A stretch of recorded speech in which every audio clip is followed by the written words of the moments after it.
Hi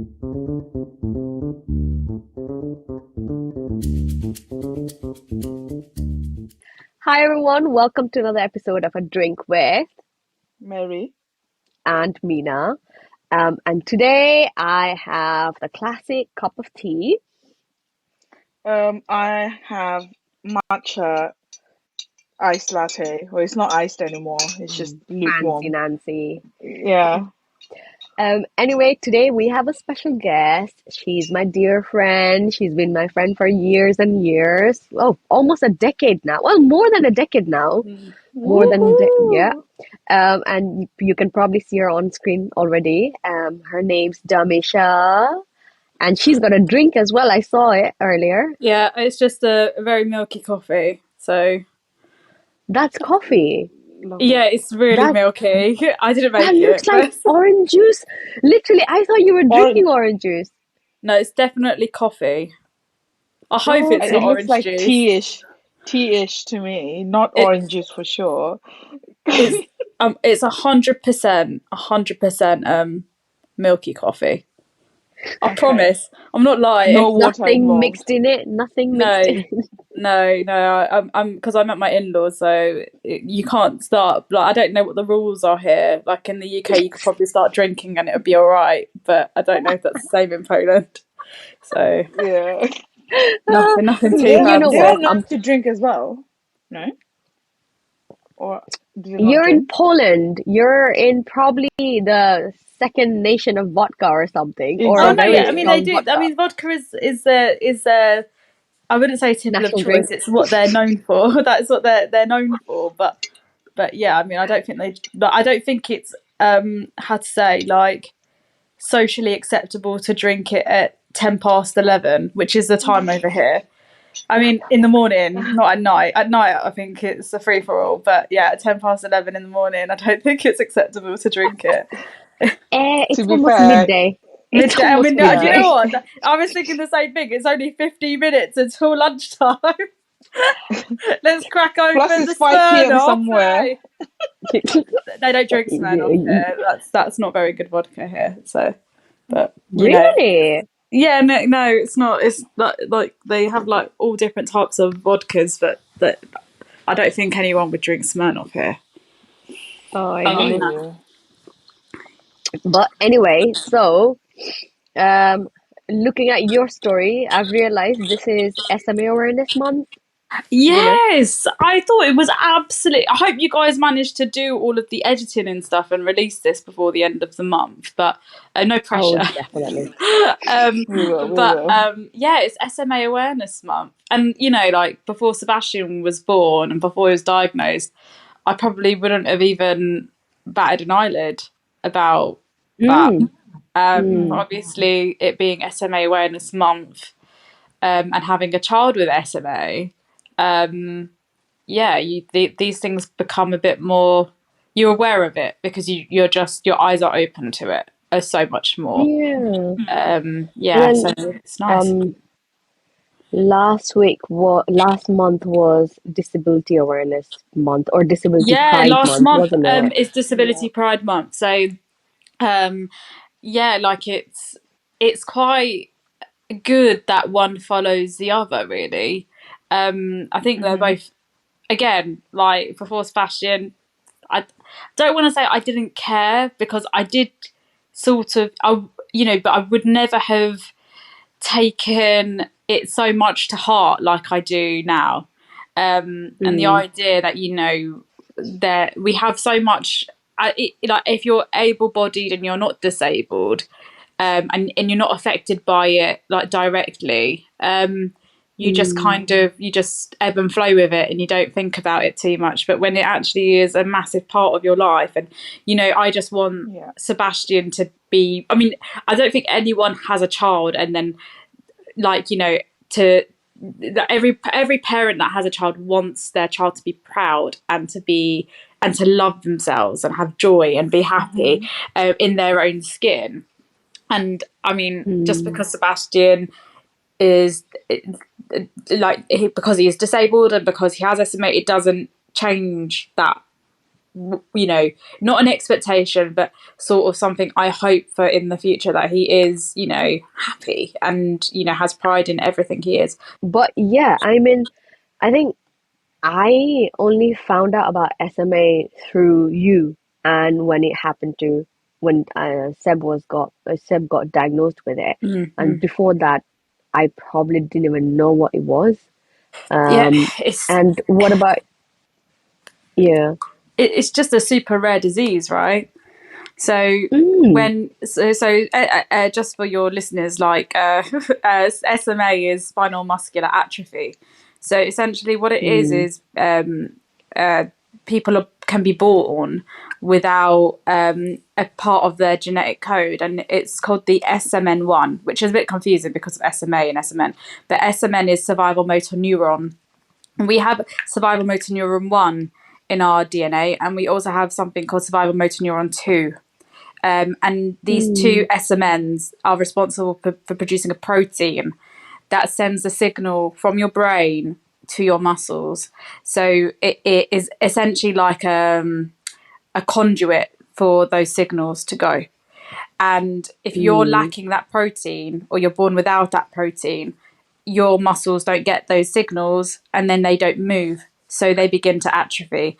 And the reason why it's called ah, spinal muscular atrophy is because it's in your spinal cord. It's all in your nervous system. So in your spinal cord, you have motor neurons, which are the head of your nervous yeah, system.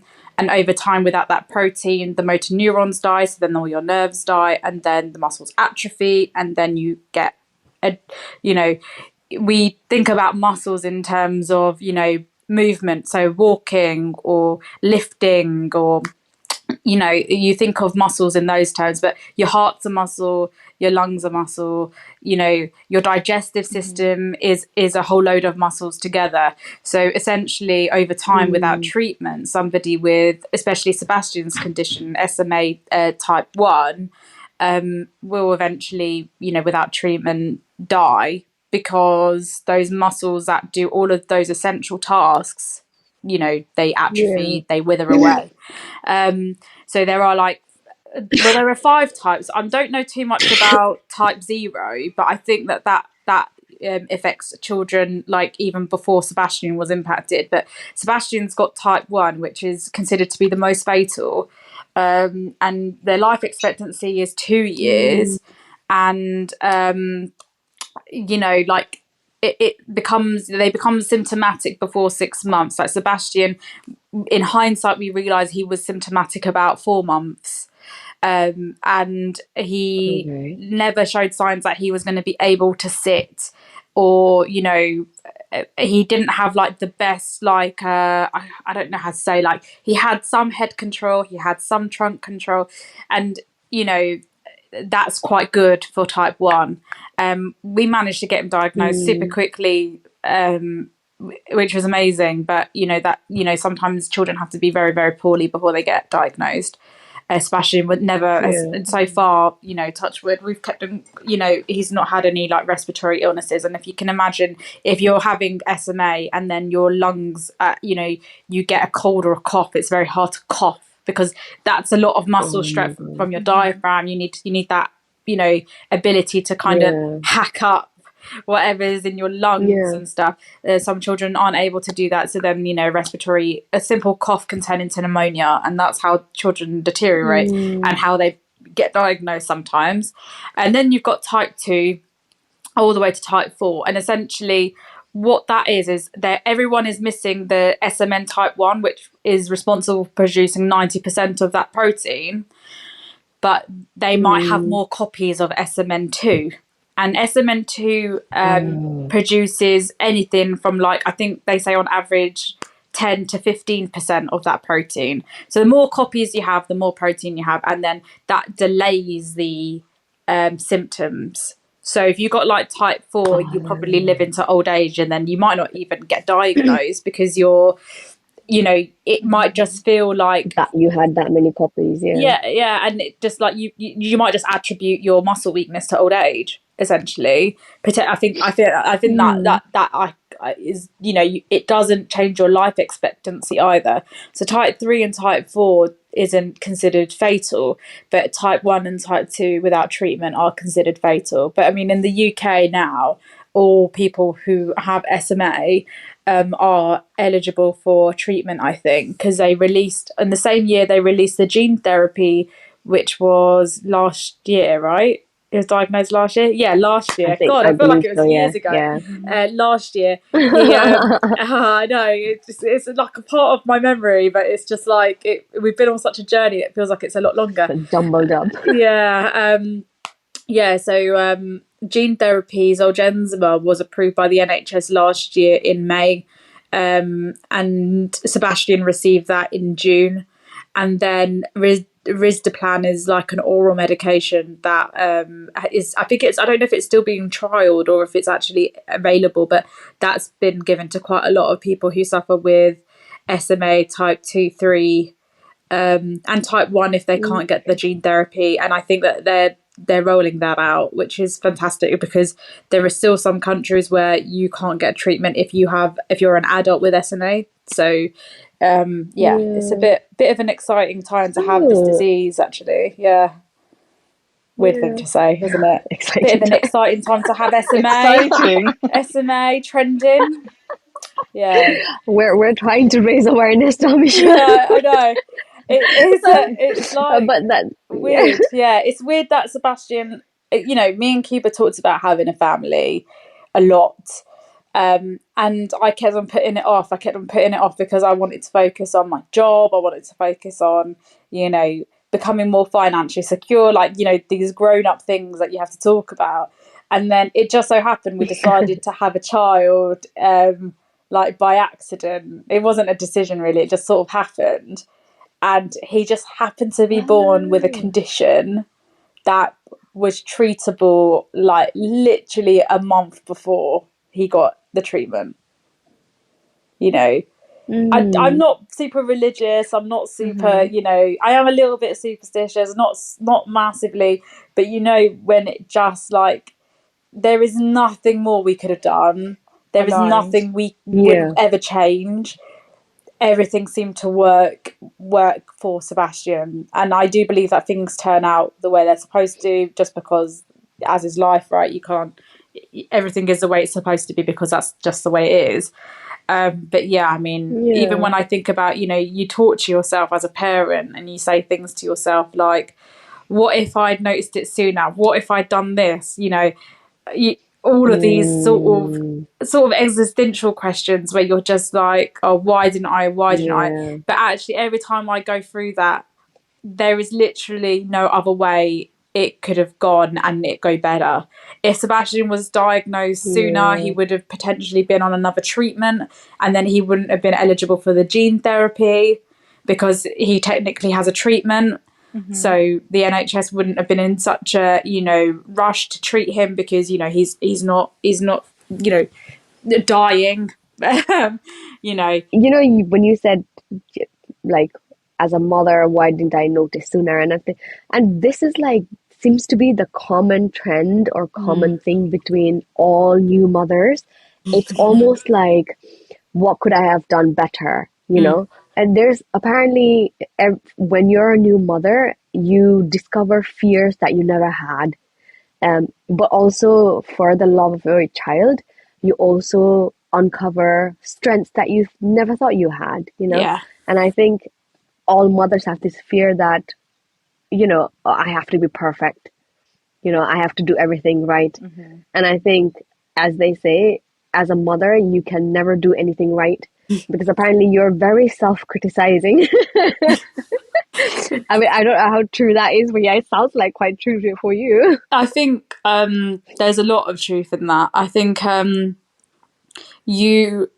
I think Sebastian's diagnosis and the way we live our lives now, it's sort of like steering me away from that, because quite honestly, you can always do, you always feel like you could do more, right? There's always more physio to be done. There's always, you know, there will be days where we went to Warsaw and I didn't stretch his back properly, and then he ended up with a slight curve in his back, and I was beating myself up about that because literally, like, you know, this boy needs so much like maintenance and he can't do it himself, so he is reliant on us as parents to do that stuff for him. But I think what it also boils down to is that it's just life, right? And I think his diagnosis and just going through everything we've been through is like, you just can't control everything. You know, I didn't know I was in, like, you know, to have a child with SMA, you both parents have to be 1 in 40 of the carrier. So we both carry the faulty gene. And, you know, Cuba's from Poland. He's from a faraway land. You know, I'm from the UK. We met each other at work. You know, it was like a very much of a love on a faraway land. And, you know, we fell in love, and, you know, we started a family together, and it's just very like, you know, how were we to know? But you know what I mean, right? Like, you know, culturally completely different. And it just, you know, just so happened we're both carriers of the faulty gene, and Sebastian was, I think he had a 25% chance of getting SMA. It's not even, it's like, I mean, they're pretty high odds. I mean, 25% is quite high, but he had a 50% chance of just being a carrier like me and Cuba. So it's honestly, bonkers. And just the probability of it. Yeah. And so obviously, like, the person that I know you back then and the person that you are now is like completely different. Like, if I were to tell you what Dharmisha was like in uni, right? She was like a walking, breathing bag of stress. Like, she used to be the most studious. She used to be the most prepared.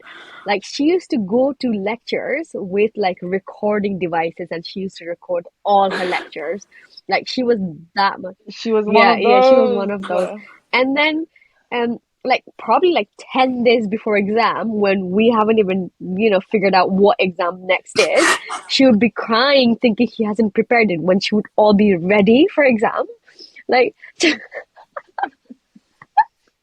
I just want to say, I would be ready in comparison to Mina, right? no, you would be ready in comparison to the whole batch. Like, don't even go. I reckon so. I reckon so. Because if Mina did is saying you're ready in comparison to her, that's above, way beyond my league. I cannot even imagine that far ahead. And then now, like, last time we spent a couple of days like together with our, you know, everybody, I was very surprised at how relaxed and laid back she was. Like, we had to check out at 10 and it was already 10:10 and we hadn't even packed up. We hadn't even cleaned the place. And she was just literally in the dining room table, Chill. just like, yeah, we'll get there. I'm sure. Eating my sausage sandwich. Eating her sausage sandwich. And she was like, yeah, I'm sure they're not going to charge us extra. I'm sure. Like, literally, everyone's leaving, right? Outside. If you look outside, everybody's packing their cars, leaving. And then we're like, 5 of us were like frantically grabbing things from the rooms and everything. Yeah, all of you were so stressed. And then Dharmisha was like, all of you. It was so weird. It was almost like she was in a denial phase. Like, she had this, it's like, this is not happening. I'm in my Zen mood. Nobody is disturbing this. That kind of face. She had that kind of face. And I was like, who are you? Like, who are you? Like, this. Is this something like your child has taught you, or did you just grow out to be this different person? Like, I had a child, and I mean, to be honest, don't get me wrong, Mina knows me pretty well. I've got a really kind of like dry sense of humour, so, and it's not for everyone. I can tell it, yeah. But let me just say this, right? So I had a child, and technically, like, my child was terminally ill all the way up to about 5 months. You know, that's something to stress about. Stressing out about getting charged for staying too late at Centre Parks is genuinely not something I'm going to worry about anymore. like on the scale of things to be stressed about. You know what? You know, if they charged me, I would have lost my shit. I'm not going to lie. I would have gone absolutely apeshit. But not going to stress about it I'm because sorry, you and Cuba, on top of that, you guys would be eating the receptionist's head if they had charged us. Like, don't even go there. Cute. So if So you yeah, were to give it's your funny exams because now, it's not both of us. Like Cuba still stresses quite a lot. It was funny because on that trip that Mina's talking about, Cuba actually said to me, "You're stressing everyone out because you're so calm." He did. He did. He literally said that, and we were like, "No, no, no, no, we're not." But then our behavior was like, our physical behavior was saying something else. Even Diwash, like, he was But like, I actually, yeah, like, I went outside because they were like cleaning stuff, getting like ready to drop off towels and stuff. And I just said, what happens if we're late? And then one lady said, yeah, you need to check out on time. And the other one said, nothing will happen. I was like, oh, fine, I'll listen to the one I wanted to. So I came back and I was like, she said, nothing's going to happen. So I'm just going to sit here, eat my sausage sandwich, have my cup of tea. And then, and then I did get up because after Cuba told me I was stressing everyone out, I started getting stressed because I was stressing everyone out. So then I actually did start helping. but you know what? At that moment, you and Cuba had a little bit of, I wouldn't say a fight, but you had a little bit of a couple tiff, I guess. disagreement. Yeah, Has that you happened need quite things a like lot that, during though. all this, struggles? No. We don't. No, not because of Sebastian. I think one thing that I can say is before Sebastian, probably we used to argue a lot more. Not argue, argue isn't the word I want to use. That one Disagreement. time when Disagreement. you guys like disagreed about who was gonna clean the flat and you guys decided to hire cleaners and then the cleaners didn't do the job right, so in the end they had to come to an agreement on cleaning it together. Like, It's funny because what happened is we basically were arguing so much about chores. And it's normal when you move in with somebody for the first time. I mean, it should happen, right? You need to have, because, we've Yeah. been raised completely differently, and we do things completely differently. And obviously, I think the way I do things is right, and the way that he does things is wrong. So, which and isn't vice versa. necessarily true, it's an opinion. That meanest face is like, but we couldn't come to an agreement on how it should go, so then we brought in a third party to deal with it. And what's funny is that we've carried on doing that, and we're so much happier because if our cleaner isn't doing the job we want, we just bitch about her. We're not bitching about each other, are we? So if anything, we're more united. Yeah. But we have a So it's like fantastic cleaner now. I just want to say I absolutely love Couples Monica. hack. She's like such a. We've had some So why cleaners. go to that's actually brilliant. It's like meet in the middle. You literally meet in the middle now. You've Yeah, got a third party. but that was before Sebastian. Now I don't know what happens. When you go through something like this, it is a massive emotional journey. You learn so much about yourself, you unlearn so much about ourselves. Like when we think about disability, we you automatically think, oh, people in wheelchairs, I feel sorry for them. And then we look at mobility aids as things which are sad things, when let's be totally honest, like they are the most liberating things ever. It enables somebody to go from A to B and live their lives, and we've done so much unlearning because we all have internalized what disabled people are trying to educate others on is, we all have internalized ableism and disability, or the disabled minority group is the only minority group that you can join at any point in your life. Nobody can become like, reborn as an ethnic minority, but you can, I don't know, fall down the stairs or have a spinal cord injury or, have a stroke.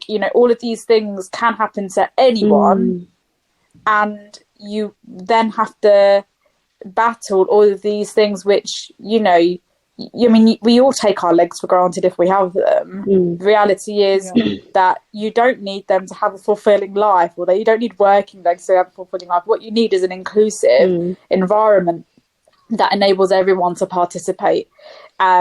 Which means, if a new building is being built, it should always have lift access. These things are simple. They just need thinking. And because majority of people making these decisions are able-bodied people and they don't consult disabled people, which is actually the easier solution to most of these things, speak to people with the lived experience. We're very much on the back foot. Like, we need to do more. We just need to do more. And 20% of our population is disabled, and quite honestly, for them to get the job done, they need the other 80% to advocate for them as well. And that's my job as Sebastian's parent, is to advocate for him to be included everywhere. I think as an ethnic minority, I think we can somehow relate to decisions for us or for our community being made by people who have not lived through our experiences. No. And the word ableism is what I learned from your stories as well. If people don't know, Dharmisha puts a lot of stories out about, ableism or whatever, some things that are important to be shared comes up, and I always read her story. And I didn't even know the word ableism existed. And I was like, hang on a sec, what's ableism? And I was looking into it. And then, like, you were sharing how you were so, I wouldn't say ignorant. I would say we are ignorant until we go through the whole situation, isn't it? Like, we do say, we want to have disabled access. We want to have, and make things disabled friendly everywhere. But how many of us really just look around and be vigilant about them and how they have to deal with things? Like, just the other day, I was reading a news article. I think you put out the news article about how a guy had to drag himself upstairs on the train platform because he needed the loo. And then the train was delayed and all that. And I was like, I was like, I wouldn't imagine that to happen in this day and age when technology has advanced so much that you can actually provide for them. It does. And I was like, it's just like, that it's not, it shouldn't be a request. It should just be, by default. By default. Just standard. It's the bare minimum. Yeah. The bare minimum is that everyone can use everything. In that story, the reason it's so heartbreaking is because the man in the wheelchair, he was left out in the sun for ages as well, and everybody refused to help him because in the name of health and safety. And if that man had ended up getting like heat exhaustion or a heat stroke or something really awful, and then the ambulance would be called, and where's the health and safety for this gentleman there? Exactly. And in the end, somebody did help him. He had to climb the stairs on his own, and then somebody came and he was dragging the wheelchair, and then somebody did come to help him. It shouldn't take somebody to be showing you their struggle for you to feel, for you to help. And the reality is nobody should have had to help him. The lift should be working. And that's the thing. These things exist for people so they can live. Like, nobody chooses to not be able to take the stairs. Do you know what I mean? And not all disabilities are visible. So, it's so I wanted to point out so it's really important that we recognize that there is so much more that can be done. I think my mission for children, because of my son, but is to get an accessible playground. Like where we live, there are about 4 playgrounds within a 10-minute walk, and not one of them is accessible. And I'm not talking about just children in wheelchairs. Like I'm not just talking about children like Sebastian. There are children who won't be able to go down a slide independently or getting a swing independently. Yeah. But there will be children that, you know, sensory stations, things which aren't like requiring a child to, you know, clamber or climb up something to use it. There are things that are, you know, out there, and more needs to be done to educate our councils. Scope Charity are doing some really wonderful work in trying to empower like individuals to write to their MPs about accessible parks. I think there is going to be a fund in 2023 which will enable councils to build parks and things like that which are accessible, which is quite honestly, like, it's the start, because I don't know how much these things cost and how much funding it will get, and also we don't know what's happening in our government, so whether that will be available or not. We have a government, so I don't know. But yeah, I mean, that's the thing that's very important and very close to my heart. You know, Sebastian's been born to a family that is gonna, you know, anything he ever needs or wants, he's got parents that, and an army of friends and family that are able to get him wherever he wants to go. The reality is that not everyone has the same, you know, and that's the hard thing. You know, I think having a child who is disabled or being a disabled individual, really, we all talk about the, you know, how to say, like, the rich poor divide in our country. But actually, I think it's further exasperated if you are disabled, especially if you're reliant and dependent on the benefits and the support system that your local area has to offer. And, you know, Sebastian, he lives in Hertfordshire. He has I would say, a mediocre team of health professionals in his local area, which, to be honest, mediocre is actually so much better than what other people have in other parts of the country. You know, the fact that services are so different area to area is actually quite depressing, because it means that if we were living in there, but just from, he would have access to significantly less. And, you know, I am here right now, you know, doing this podcast, and as soon as I get off it, I'm going to be trying to rally support to get Sebastian his RSV immunisation on the NHS, knowing full well that we'll have to pay for it 2 years in a row. It's you know, going back to what you were saying about me being really calm now versus what I was before, I just think life is, the stresses are different. So I don't really have me and Cuba, I don't think we have the capacity to be stressed about the small stuff anymore, because there is too many big things to worry about.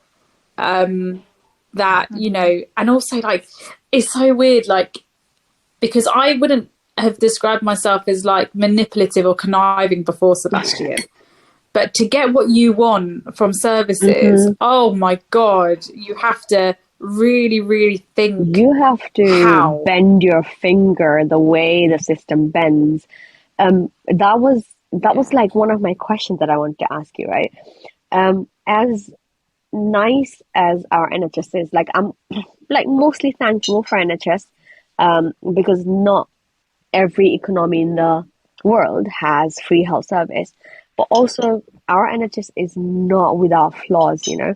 What's the most valuable thing and the most frustrating thing that you've had to go through when getting help for Seb?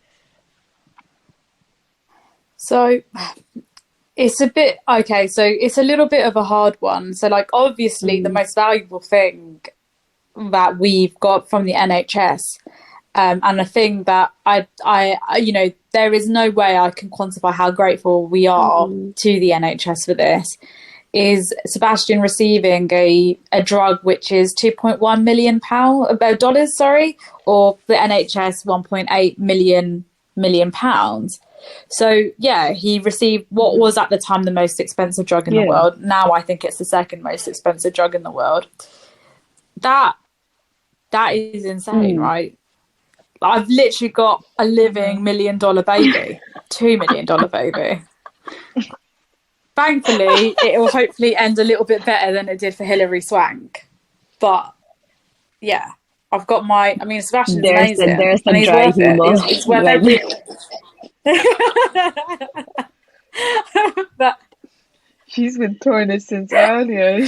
But there's that. But the thing that is most frustrating is we're surrounded by, and I'm doing inverted, you know, the little quotation marks, by professionals, quotations, who are very much influenced, and a lot of their education about Sebastian's condition is pre-gene therapy.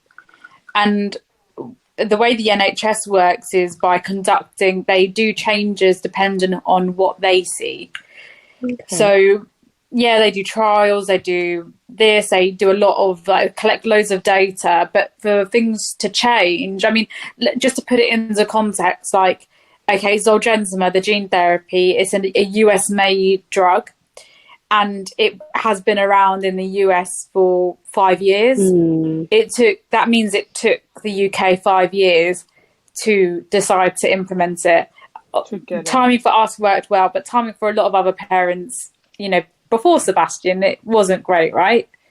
And then you've got a lot of frustration on our part, because we're like, well, Sebastian, so like they assume that Sebastian, based on the natural history, based on their experience with SMA on the other drugs, Spinraza, that he probably won't do X, Y, Z. But we know that, you know, what we see in the US and what I've been seeing in Canada, where children have received the drug before Sebastian, that literally the sky's the limit. Like, Sebastian might walk one day. I don't care if he does. Like, it'll be great if he could navigate our home. I don't even think about him walking. I mean, to be honest, I'm not the most, like, I think Mina will tell you, I'm not the most athletic person.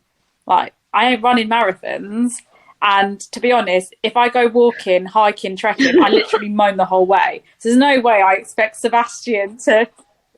I can relate. I'm not expecting Sebastian to have those interests, because why would I when I don't? So I just want him to be able to navigate his home, and he doesn't have to be able to stand or walk to do that, because we will make, you know, as parents, we're responsible for Sebastian. We will make sure our home is everyone's home, is his home too. So I'm not worried about that, but you know, it's hard. It's hard because trying to convince people that I need something for him, and then they say, but I don't witness this, and I'm just like, well, you see my child what, like maybe once every 2 months, and my child Sebastian, it took him, and I think Andrea, his physio, would agree, how many sessions? I think it took in the region of about 3-4 months of sessions. And we started going twice a week, half an hour. We even cut the sessions down so Sebastian could warm up to his physio. He is like holding the record at Kids Physio London for being the most stubborn child, because he literally cried for every session. I'm there as a parent thinking, why are you crying? Like, she isn't doing anything. You're literally, she can't do anything because you're crying. And, you know, this woman has had the patience to deal with my child, and now Sebastian gets on with her like a house on fire, and they're like the best friends. And if she tells me he needs something, sees my child for 2 hours a week and gets on with her, and they're absolutely amazing. And then I've got this physio, the local physio, the NHS physio, telling me, no, he's not ready. I'm like, who are you? Who are you, stranger? Telling me what my son needs when you don't see him? You know, it's so frustrating because I'm not massively reliant on the NHS for a lot of things, like the RSV thing. Like, I am fighting for it. I know it's in vain for Sebastian. I have to resign myself that I will fail Sorry, again, the and I RSV is won't get it on the the NHS because COVID vaccination for, yeah. respiratory. Yeah, so there's something called respiratory I'm saying it wrong, cyclical virus, which is something which all 90% of children before the age of 2 will get. And in like normal children without a rare disease, without a rare disease that actually impacts on the lungs or respiratory parts of the body, that they will have like mild cold symptoms. And it's fine, right? They'll be able to go through it. But quite a lot of children who are able-bodied do end up in hospital with it. So Sebastian's condition means that he just generally has those weaker muscles around the chest and around, ability to cough. And, I know that RSV immunization is developed by AstraZeneca, and the way that it works is it's not like a flu vaccine in the sense of you get it once and then you're covered for a certain period of time. You get RSV vaccinations for the months where RSV is prevalent. So it's not something I particularly enjoy doing, getting my son jabbed every single month through the winter period. It's not something I want. And because of COVID and because of the shielding that's been going on, there's been a delay in respiratory viruses. So RSV is actually prevalent in July.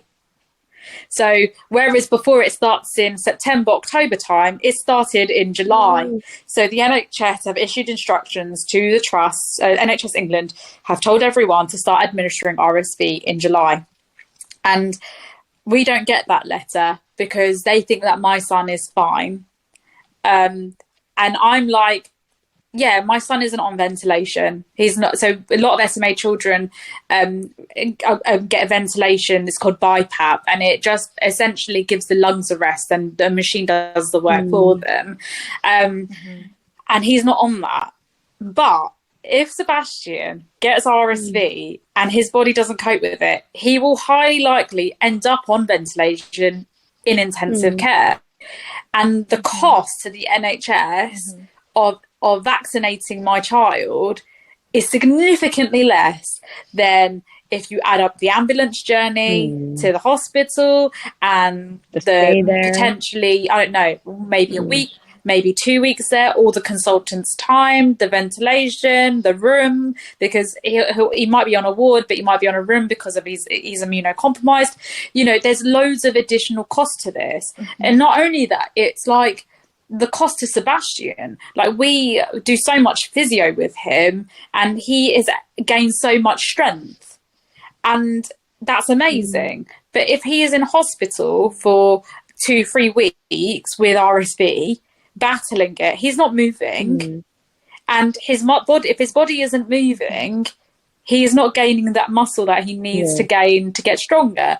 And I've heard through other SMA mums that their child got RSV, ended up in hospital for a week, and then they've tried to quantify the amount of skills lost, and then they equated it to maybe 3-4 months of skills lost.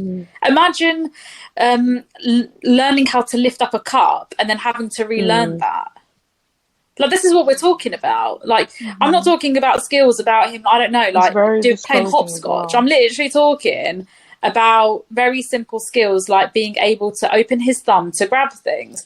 And me having to fight for this, and I know I'm going to end up paying for it, and it's not cheap. It's like we paid £1,100 for each month, so that's 3 months we paid for last year because we were waiting for the NHS to say go ahead, and now we're having to cherry pick months, so we're being very careful July and August, and we'll probably pay for dosing from September through to when the NHS stopped dosing, which I'm hoping is earlier than February, just so we can save some money. And I know that not all families can afford to do this. I'm doing it because if Sebastian gets RSV and there is something I could have done, I will feel it. That's my guilt. And I don't want to live that. I've lived through enough in my short 31 years. I don't need to live through something which I'm predicting to happen and living it. I don't want to do that, especially when it boils down to it. If it were to happen, we'd just be like, it was just money. Yeah. Do you know what I mean? Because and it's stupid, right? I'm going back to work in September so I can afford to pay for it. But you know, we have options. Not all families have options, and that's what winds me up the most, is because I know Sebastian will be sorted. There are 65 children born with SMA every year. Not all of 65 are going to be able to get that sorted. And it's like sometimes I feel like for the NHS there's lots of things that have annoyed me. I haven't stopped. Like, I mean, the funny thing is, I'm grateful for those old gentlemen lasted a minute, and now 15 minutes of me just moaning about the NHS. But honestly, like that is so hard. Like being a parent and saying my child needs this, and spending a lot of your energy, expelling a lot of energy, explaining why to people who you feel should know, you know. And what's really, really... Sorry, go for it. I share the same sentiment as you, not in that extreme, but my dad recently had his laryngectomy surgery, so he's essentially a disabled now. He got the disabled key to access the toilets and whatnot. When he said about not all disability are visible, he walks fine, he does everything that a person should, but obviously he can't speak, and then he is a speaking person. Like, he just talks, always talks back, everything. So that to him was just, you know, like, it was a massive downfall, really.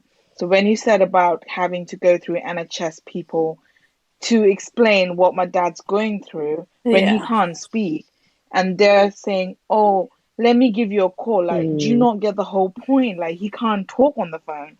So why are you calling my dad? It's just beyond me. I share the same frustration. It's just I think what mental. it lacks, like as a general, as a service in general, it fails to appreciate that regardless of what that individual has, every single person needs to be treated with respect and dignity. Right? If somebody like in your father's situation, and I don't expect every single person to know everything 100% about SMA or in your father's condition, but just knowing, okay, this gentleman can't talk, let's figure out a different way of communicating, because he wants to. If he was a talker, he wants to speak for himself. And exactly, but he can't. I mean, if it's the GP, I understand it. You probably wouldn't even know. It's just a general thing, right? But the ENT department is calling it. I'm just like, do you not And they're understand this? supposed to Like, be a you got no specialist in common his sense. This it's is condition. hard. ridiculous. It's just Yeah, they're a and I have specialist to say, on like, ENT. I mean, we're with Great Ormond Street Hospital, which, you know, when me and Cuba went through what we went through, we were happy to be placed with an institution like that. Like, they are amazing, but you know,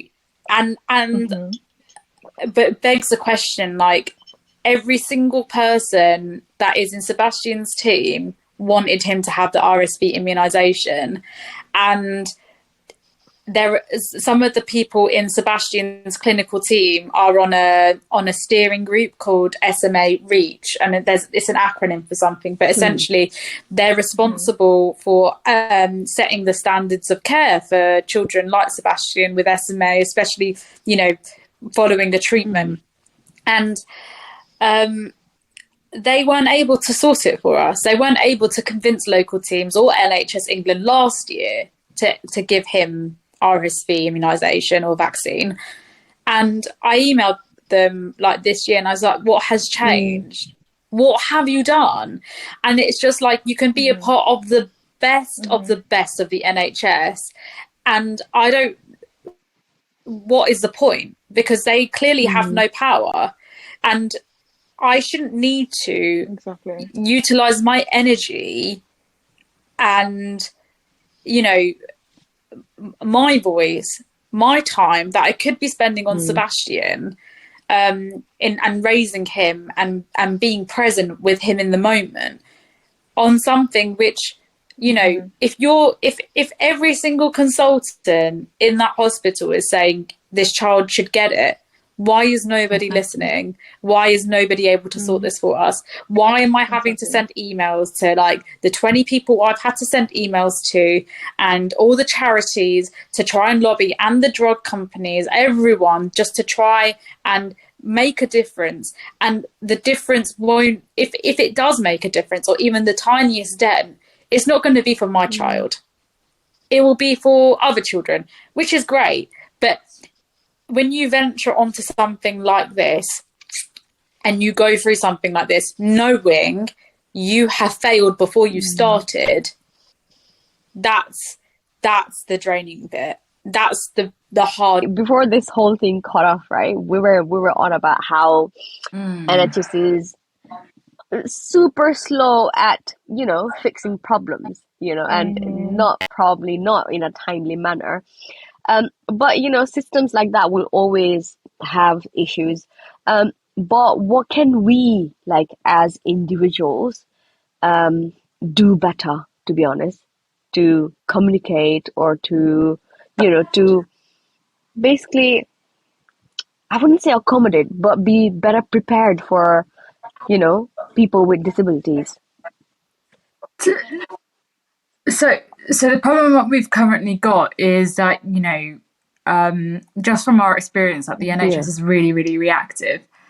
So essentially what happens is you get sick, you probably are sick for a very long time, you're getting worse, and then you have to navigate the system without realising that you're in it for the long haul.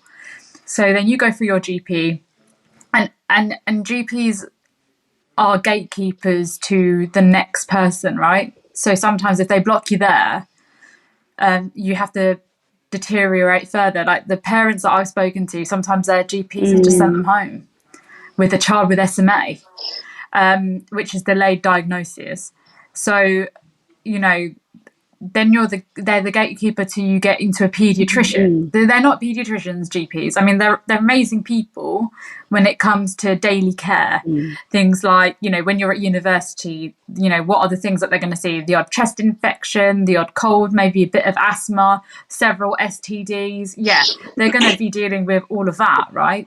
But beyond that, do you know what I mean? Like, you need to see a professional, right? So, yeah, a specialist. So they're the gatekeepers to the paediatricians in our case. And then you get to a paediatrician, but like a lot of what they see is what they see. So their experience is informed by that. And it just makes things very reactive. And essentially you have to either be very, very chronically ill or dying, and then you get the treatment that you need. I think we're really failing in our country with cancer treatment as well, early detection. I think there's been a rise in that. And it's, you know, these things, you know, if you don't get diagnosed early, then and if the person who is actually poorly isn't aware of what they should be looking for, then, you know, that it is, like I said, the system is reactive. What is currently under discussion is something called genome sequencing, where they do sort of like DNA testing on parents and like mainly like adults, really, to understand the kind of, I don't know, illnesses, the different types of things that may happen to the population over years.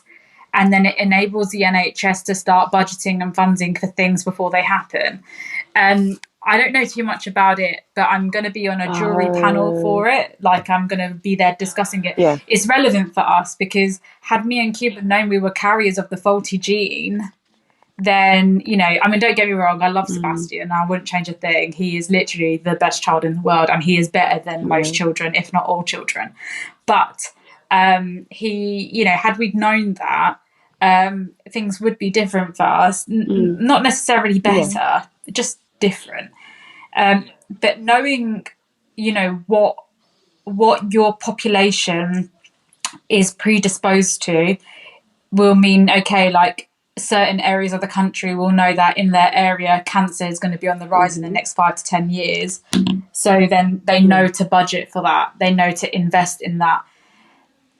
But obviously we're at early days. I mean, they're just discussing it. Turning discussions into reality is like next level. So I'm quite excited to be a part of that because it's very relevant, but it's also, you know, knowledge is power. Like knowing stuff is power, and I feel that way very much with Sebastian. Like you know, we went and got him x-rayed privately, and it turned out that his left hip has signs of early hip dysplasia, right? And sometimes it's really exhausting going to doctor's appointments and always hearing bad news. But I know with Sebastian, now that I know it, I can at least try and do something about it. And that's how we should always feel. Nobody should feel like they need to bury their heads in the sand. Knowing what is happening to you, to your body, is important so you can do something about it before it becomes a big problem. It's weird because I was watching my son's cartoon, and we watched Daniel Tiger's Neighborhood, and Daniel Tiger goes to the doctor for a checkup. Who here goes to the GP for a checkup? Like, you literally wait until you're ill. Like, and to be honest, when I'm ill, I wait until I'm really ill. Like, I literally got, like, you know, I used to suffer with really bad asthma. I'd have to be like proper wheezing, and I had to have used every single inhaler before, and I can't even borrow my brother's. I'd be like, you know, just keep on pumping me full of stuff just so I can get through it.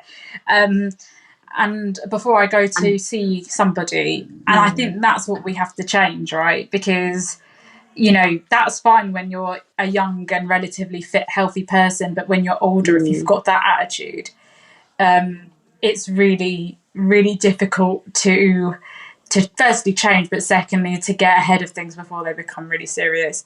And I don't know in the UK whether we'll ever have that view of, okay, let me just go get my health checked. It's I mean, me and Cuba, because of Sebastian, we will be going, we can through our employers, we pay for it, but it's basically one of our benefits is being able to have a 360 health check. It's something I never really thought about, and I think it's something that as you get into like your 40s, 50s, it's something that I think more people should do. But we're going to start doing that because, you know, looking after Sebastian and planning for the future means that we are very much dependent on our health being good. And that's not just like you know, your internals running, like making sure that you've got like your blood count and everything is fine, and that you haven't got anything like really mysterious, but also like back health and things like that. Carrying Sebastian, like I've literally for years tried to get yoga arms, you know, those yoga arms, and it took me to have a child to get yoga arms. Like I literally do no yoga at all anymore, and no yoga at all. He has time. But yeah, now I've got the arms I wanted after I had Sebastian. So, yeah, my slick arm, biceps. It's funny how, you know, a lot of things changes in your life when a child arrives. But when a child needs like that extra special need or extra attention or all these extra things, like what's been like your biggest adjustment that you've had to do among many? Honestly, like I wouldn't say we've had to do any adjustments. Like, but you got to remember, Sebastian is my first child, so I don't know Being a what mother. having a child without SMA is like. Which, do you know what, is a blessing? Because quite honestly, if I had an older child that I had to tend to, as well as doing everything with Sebastian, it would be really hard. And there are lots of parents in that situation. And if you haven't got, like, you know, people talk about a village. I've got lots of friends that have had children in the UK away from all of their family who live somewhere else. And they could do with a village, but they don't have one. And they survive. And they do it. It's hard, but they do it. I just don't know any different. I guess that's a blessing in And a way. that's Yeah. that's amazing. It's absolutely a blessing. Like the life I would have given a child without SMA, I don't know what it would look like, but I can't imagine it being very different. I do think I spend so much more time with Sebastian, and I appreciate everything that I think parents of children who don't have SMA or don't have to deal with like disability at all, they will take so much more for granted. They take all their movement for granted, and also they're in a rush. Like, and I think if Sebastian didn't have SMA, I wouldn't be any different. So I'm not saying that to badmouth parents. I'm saying it because I know I would have been that way. I mean, Sebastian was born, and I was already thinking, "Oh, this is a bit boring. I might go back to work." And then he got diagnosed, and I was just like, made me realize that time is precious, right? And they don't stay this small forever. And I should really appreciate it more because, my child was dying. So, he wouldn't have been there in 2 years if he didn't get treatment. So I probably would have given up my job and everything to look after him if there wasn't these treatments available. But yeah, I think I've got a deeper connection with my son.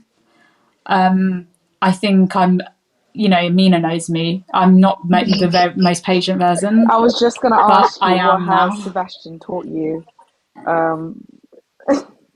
Patience. And patience is a virtue. I used to think it was absolute bullshit, but patience is the only thing I feel as a person. Like I wouldn't say I'm like really big-headed, but I think out of my whole personality, the one thing I was lacking was patience, and Sebastian has given me that. Although saying that, I have patience with Sebastian, no one else. So I have a quota of patience, and I say this to my husband quite a lot. I said I have a lot of patience, but like probably 90% of that is on Sebastian, and then the 10% will be like dealing with other stuff, like all of the politics, and maybe like my parents are with me all the time. They test my patience. I'm nothing left for anyone else. So I say to Cuba all the time, don't do this. Don't test my patience, because we're coming to about 6 o'clock. The reserves are going. The reserves of patience are going. Yeah, he's taught me patience, and I'm grateful for that, because I think I spent I don't know, like 30 years of my life in a rush. And what for? What in a rush to do what? Like, to get the job. I've got the job. I've got my job now. And don't get me wrong, I love the people I work with, but a job's a job, right? I've got my husband, who I was actually thinking, when it comes to love, I think I was very patient, because I just thought I'd be on my own forever, to be honest. And I was happy with that. I was happy with that concept of being on my own. So I guess I was like patient there. Just because I just thought it'd never happen. But then that did happen. And then, in a rush to get married, then in a rush to buy property. And then, but what's the point of rushing? Like literally time is fleeting. If you spend all your time focusing on getting there, you miss out on the journey. And then you just don't even remember how you got there.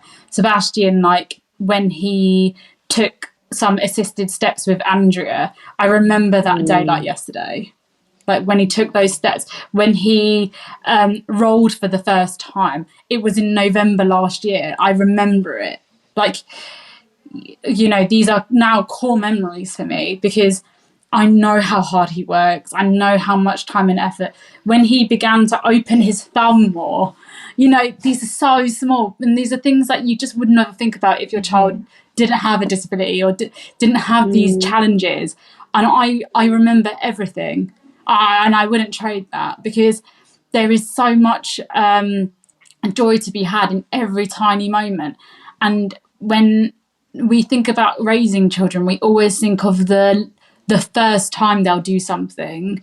the first time they'll like go start solids, the first time they'll walk, the first time, you know, they do this, that, and then we're always in a rush for the first time.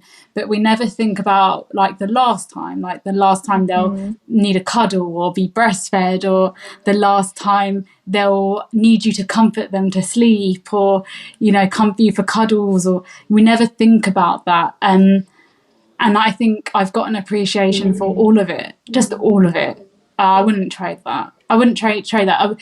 I wouldn't have chosen to have a child with SMA, but I wouldn't change it. I mean, I'm happier being the person I am now. Honestly, like, I'm happy. We've got an amazing family. I've got an amazing child. All other children, like, I find that children without SMA are stupid now.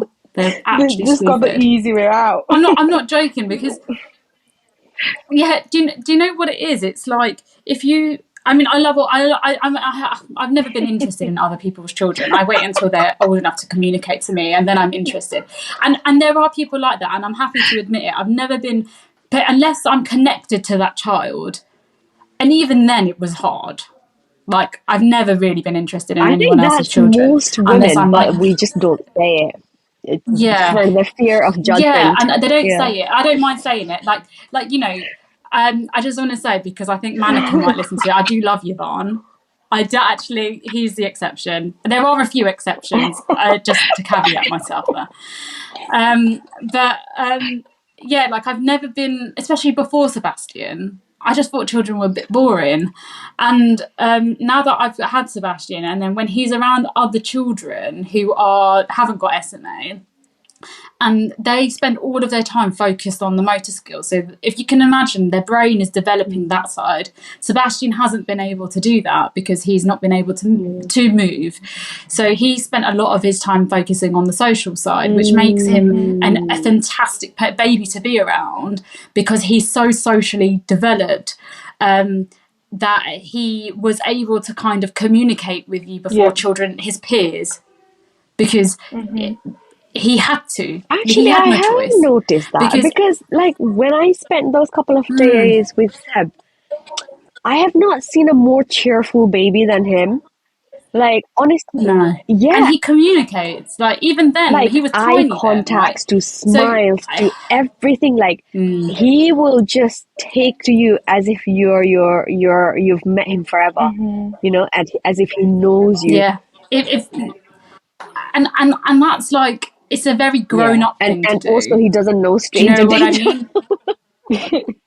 No, he doesn't know stranger danger. That's a problem. We'll cross that bridge, I think. But like, in itself, like, having a child with SMA, because of that, they just bring you so much more joy. They just, because you're not spending all of your time wondering if they're going to get hurt. I mean, sometimes I guess some parents in similar shoes would say, "Oh, I wish I had that," but actually, like, I have an appreciation for how Sebastian has adapted Yeah, to survive, because that's what he's done, and he's developed so much more socially, and he's so interactive. And like, even before he could point, because of his weakness, he would pick things with his eyes. I was able to tell what he wanted because he communicated with me with his eyes. I mean, you that's know, that's amazing. incredible. Yeah, Like, it's incredible because he's adapted. He's adapted, and he knows no different either. The same way I know no different being a mother of a child with SMA. Sebastian knows nothing other than what he is in his body. And that's amazing, because he's not boring to raise. He's not boring. He's actually so much fun. And, like, you know, after he warms up, now he's a bit more shy now than when he saw you. So he gets, like, shy, and then he'll perform. And I don't know how or why. He'll be talking to you. He'll be, like, trying to chat to you. He'll, like, if I'm talking in a group of people, he'll try and speak over me. God. You know, if he sees, like, he knows animals. He Are knows all you the raising farm a animals. diva, And he Dharmisha? can. I think she's He's an raising a mini absolute diva. her. Like, literally. Yeah. He's just acing it already. Is that really so wrong? Acing it already. He's a little. Yeah, I love it. You know what? I wouldn't have anything What you said else. This about is the amazing. playground and interacting with other kids. I think Marisha wanted to ask a question about You know, you earlier you said the question about what you could teach your children So, because on obviously I making have friends little with you. nephews and stuff, and I don't think they've ever met anyone with SMA, and I wouldn't know like how they would react if they ever saw anyone with SMA, because to them everyone plays, everyone like is just playing cards and stuff like that. So how can I teach my nephews or my future unborn children to like engage To be socially? friends with. Yeah. Yeah, because it's just I think it's encouraging conversation children. I think for years, especially our generation, like our parents would have been like, if you asked why an adult was in a wheelchair, or like, oh, mum, that person's not walking, they'd say, shh, shh, shh, don't talk about it. Like, as if it's something Like a to be taboo ashamed of. subject. Yeah. It's a taboo thing, and it's not. Like, I think it's important to have Mm. conversations and to say, like, that person needs a wheelchair to get from A to B the same way we need to get from A to B, and encourage conversation so things like disability can become destigmatized, because like I said, exactly, anyone can join that minority group. Imagine tomorrow if you were to be disabled, how would your exactly. Like, community respond to you? Would they feel Mm. sorry for you? Would they, you don't need people's pity. Pity Mm. doesn't give you anything. I don't want Sebastian to be pitied. I Mm. don't pity him. He's definitely Yeah. smarter than me. And he's definitely going to achieve so much more than me. exactly. So why would I pity him? You know, and as a family, don't look at parents of children with disabilities with pity either. That's really hard. I mean, I felt that Mm. recently on one of my trips. Like, I felt like people were like, "Are you okay?" I'm like, "Of Yeah. course I'm Yeah. okay. My Mm. son's alive. Why would I hope he's okay?" So yeah, that's really frustrating. So I'd say be careful of that, and yeah, buy loads of books on read books and watch. Mm. Like, I mean, I mentioned Daniel Tiger's Neighborhood that has a character called Chrissy who has crutches, and they talk about how they're the same but different. Oh. Like, these things Yeah. exist, and they exist for this reason, to create like this generation of children, so they are more sensitive, so they know how to be more inclusive, how to make sure that everyone can participate, because that's what we haven't. I mean, if 20% of the population is disabled, you Exactly. Of should see Yeah. what? disabled people Mm. out in the street. And if you're Yeah. not, Mm. you need to ask why. Why aren't they Mm. doing what I'm doing? And I think, like, majority of those situations, it will be because it's Mm. inaccessible. They're not included. Sometimes when people become like, the Mm. Queen, right? Our Queen is disabled, right? She needs to use a wheelchair or mobility aid, and she's actually, like, I don't know if this is true, but I read it somewhere. I think it was through some of the disabled influencers on Instagram I follow. She was refusing to actually do events because she Oh didn't want to be seen wow. in a wheelchair. Can you imagine that? That's how much internalized Oh my ableism the God. Queen Mm. has.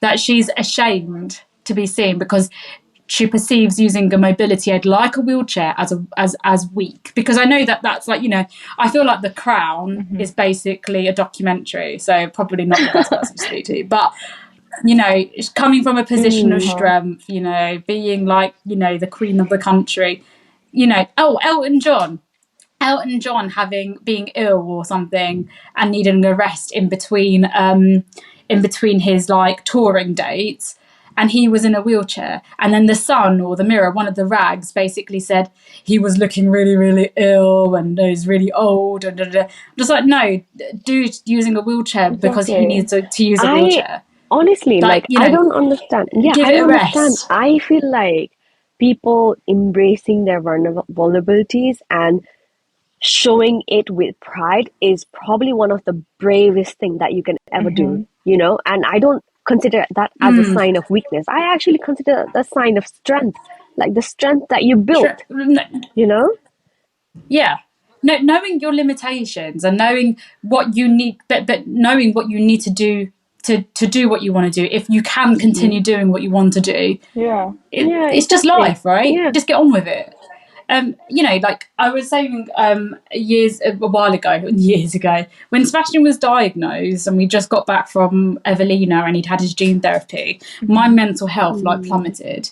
Like I was so miserable, and I just couldn't shake it. And I'm in an RN about starting on antidepressants. I was thinking about it for a really long time, going through that process, and then I just bit the bullet and did it. And I'm not comparing mental health to disability, but what I'm saying is acknowledging that there is something there, that and doing something Being about it proactive if you about it. Yeah. can is literally the most empowering thing. I've been on them now since like it would be when was Sebastian dosed? Probably July last year, yeah. And it's the best decision I've ever made, because I can parent. I don't feel like I want to kill myself, which is great. And I feel like, I don't want to run away. I'm able to deal with really challenging stuff. Like having a child with SMA, none of my problems are with Sebastian. Any problem I have has nothing to do with Sebastian's SMA. Nothing. Everything is about the systems that support us, and that's the hard bit. And if this is what I need to do to get through that, I'll do it. Like, because I want to enjoy my son. I want to enjoy my life. I want to enjoy my family. And I was speaking to somebody. We have a hospice that used to help us, and I was speaking to somebody once a week and then once a fortnight, and now I don't need to speak to him as often at all.